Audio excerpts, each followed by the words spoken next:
Thank you, Sarah. I have to begin with a moment of confession. I've only been on the job for a few weeks at this point, and literally the only work that I've performed to date has been to ask a bunch of questions.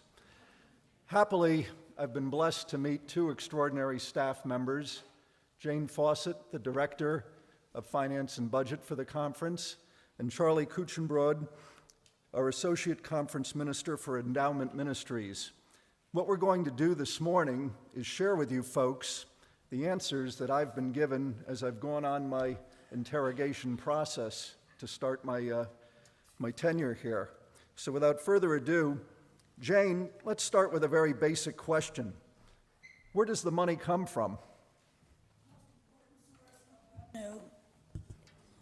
Is gifts and contributions from our congregations. Like OCWM, our church's wider mission, basic support? Yes, that's our biggest revenue stream, and we'd like to thank all our churches for their contributions. And there is also the OCWM special support and gifts. We also receive per capita contributions, right? Yes, and the difference between basic support and per capita contributions is that 37% of basic support is retained in Connecticut and 63% is shared with the national UCC. 100% of per capita contributions are used in Connecticut. With the increase in the per capita contribution rate in 2011 to $8, per capita contributions are almost as much now as retained basic support. Anything else from the congregations? No, but the Friends of the Conference appeal to individuals is important and a growing source of revenue. Besides gifts and contributions, where else does the money come from? Two other sources, investment income from endowment and fees, mostly fees paid by the trustees of the Fund for Ministers. Why does TFM pay fees? All of the staff are paid for from the Missionary Society of Connecticut, so TFM reimburses the Missionary Society for staff expenses. What about Silver Lake fees? The Silver Lake budget is separate and not part of this presentation, except for the support that the Connecticut Conference offers to Silver Lake. Before we move to expenses, what are the important trends in revenue? If we compare the 2012 proposed budget to the 2008 budget, that's 4 years ago, 2008 being the last pre-recession budget, basic support is down by 27%. Per capita contributions are up by 44% because of the increase in the per capita contribution rate from $5 to $8. Investment income is down by 7%. Overall revenue in 2012 budget is 11% less than in the 2008 budget. But isn't the recession over at this point? Not that I can tell. Okay, let's move on to expenses. Where is the money going? The biggest expense category is mission. This includes 63% of OCWM that is sent on to the national setting and all of the OCWM special offerings. There's also seminary support. And all the other things shown, well, Behind you. that would have been shown behind us. Any staffing expenses here? No, we could allocate staffing expense to mission, ministry, and program areas, but for simplicity, we're going to lump all the staffing expenses together now. Counting this way, staffing is the second biggest expense area. And then we have the non-staffing costs associated with programs and ministry. Right. This includes the contribution for Silver Lake. And that helps to keep those registration fees low. But I gather the point here is that Silver Lake is not self-sufficient?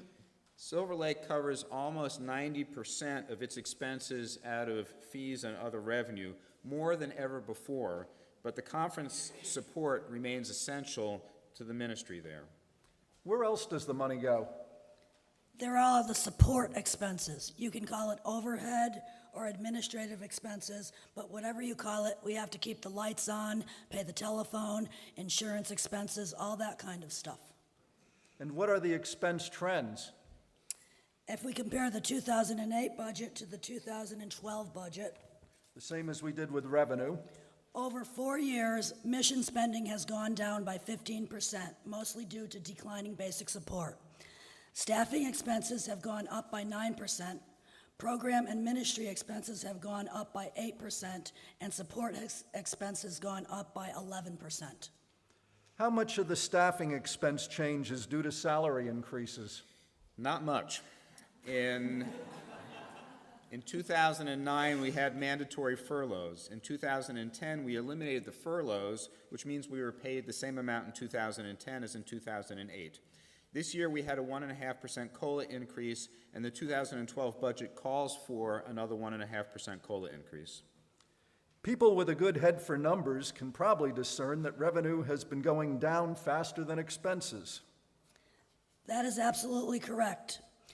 As you can see by the graph behind you, revenue has been declining, but expenses has been increasing over the last 4 years. How can that be? Haven't we balanced the budgets? The budgets have been balanced by using various rainy day funds. Clever slide shown here. These funds are operating surpluses from recent years that the board has designated for specific purposes, including maintaining staffing through difficult economic times. The board decided that cutbacks were not good stewardship at this time, given both the needs of local churches and the leadership transition the conference is going through. Where did these rainy day funds come from? Mostly from holding expenses down, but partly from bequests and other unexpected gifts. A large portion of OCWM basic support comes in at the very end of the year or the end of December, and it's very hard to forecast how we will end the year. Plan for the worst and have a surplus if our fears are not realized. So why can't we continue to do this? Well, it becomes harder and harder to ratchet down on expenses. And right now, basic support is running further behind the previous year than we've ever experienced before, at least in the last 10 years. Even careful expense management will not result in a surplus if this basic support trend doesn't improve substantially. Well, it is fair to say that it's been raining lately.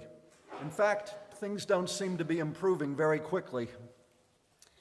Yes, we had hoped we'd be seeing a more positive trend by now, but we are continuing to forecast OCWM basic support down. The fact is, we are probably going to use up the remaining rainy day funds in 2012. That's kind of scary. What will happen then, Jane? Unless there is a rebound in support, we will have to make some hard choices. What are those options? See the pink slip? We could make significant spending cuts, which means cutting several staff positions. But this would mean reducing services offered to local churches. As Chuck Wildman likes to say, local churches are our only client. Another option would be to increase the per capita contribution rate some more. The $8 per capita rate is still much lower than Massachusetts and Rhode Island, around $18 per capita there, just to name two nearby conferences. That's true, but local churches are having their own challenges to maintain staff and program in a difficult time. We could spend some of our endowment funds. We have millions of dollars of unrestricted endowments the board set aside to act as endowments. The board could simply designate these funds to be used to balance the budget. I know all about this. I'm the endowment guy. The problem is that when we spend these funds, we are reducing our future revenue forever. It is a short-term fix with long-term consequences. Remember what Jimmy Buffett said about tattoos? That they are a permanent reminder of a temporary feeling. That's it? Don't we have any other options?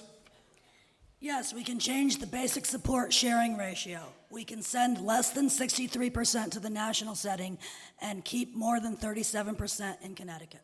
Well, that would reduce the amount of pain in Connecticut and increase the amount of pain in the national UCC.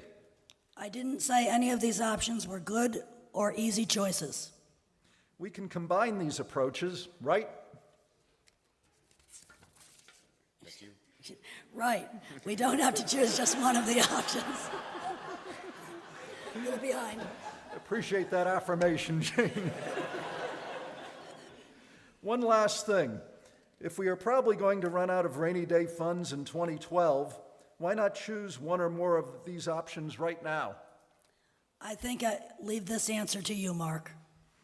Yes, Chuck and the Board of Directors have agreed that it is important to sustain support for local churches at this time, and that these choices are so important and difficult to make that we should take additional time to discern what is the best thing to do.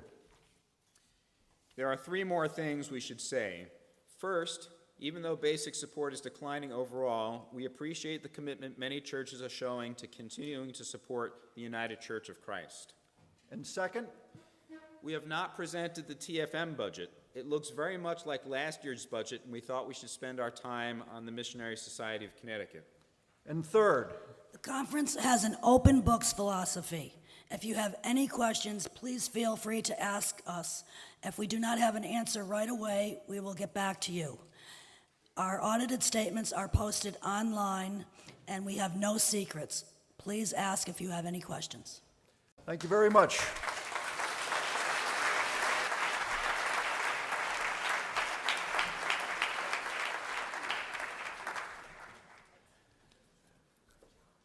That was very cool, was it not?